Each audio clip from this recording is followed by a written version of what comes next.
Hi, this is AlphaRender. Today we're going to go over the environment tool, specifically how to change the surrounding and location context of your exterior renders. So this tool is pretty straightforward to use. You need a source image. We can find it here. And this will be the shot where you want to change the environment. Here we go. This will be mine. Okay, so we have a fun name here. We can go ahead and rename it ourselves. Environment, and let's get into the project. Perfect. For this specific tool, which you'll see here, it is meant for when you are in a conceptual stage of a project. So it doesn't exist anywhere specific and you want to try different locations. And that's why we are using this type of image where there isn't a location context quite yet. So you want to go right here on the environment tool tab and press environment on the bottom right hand corner. As you can see, there's quite a lot of preset options, which I think is really helpful when working creatively on your project. So we have things like forest, jungle, ocean, cliffs, suburbs, luxury avenue, landmark, urban. There's a lot to go through. And additionally, I will show you today how to go through custom references, whether you want to upload them yourself or go through Pinterest, of course. So let's go ahead and try one of the presets that we have available. We can start with, let's do jungle. Go ahead, press generate right here. And it'll start here below. Let's just wait. All right, the render is complete. Let's take a look together. Perfect. And here, I want to remind you there's a before and after button that you can use to really see the differences that were implemented from your preset onto the image. I want to note that primarily, the most important part is that no geometry was touched or adjusted after the render. Everything has stayed exactly the same other than implementing a completely new surrounding and location. So for our second one, I think we can do, let's try forest.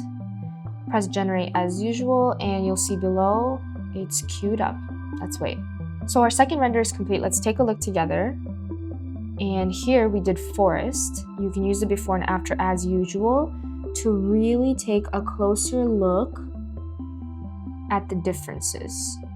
And let's go back to jungle so we can really see that both presets were greenery focused, but really are very different from each other, which is what the model does. Great, now that we've played with some presets, let's go ahead and upload a custom reference. So you would start with the exact same process, press environment here, and up top you can see custom or Pinterest. So custom, you can upload your own from your files, and Pinterest, it's directly integrated with AlphaRender, and you can find your pin boards there. I already have some environment references saved for us, and let's try and go ahead with this one. I think it'll look really interesting. And as usual, just go ahead and press generate right here. Our custom reference is complete. It's done generating, so let's take a look together. Beautiful. Again, the before and after is my favorite tool to really see the differences implemented. And if you recall, this was our reference, which we pulled from Pinterest. So you're not forced to only use the presets available in AlphaRender. You can just upload your own, especially when you want to get creative and see multiple options.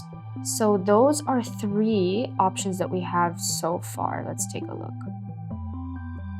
Now that we've done a desert style custom reference, let's go ahead and try one more just to see what it can do. Go ahead to environment as usual, go ahead to Pinterest if that's your preferred method. And I've saved one more image that I think is different from what we've done. So this will be a good test. Go ahead and press generate as usual. Our second custom reference is complete. Let's take a look together. And using the before and after, we can really, again, see the minute differences in the render. And just as a reminder, let's go back here and take a look. This was our reference from Pinterest that we pulled, and this is what the model has generated. Great. Here we had jungle, forest, and this was a custom one, and this one was a custom one as well.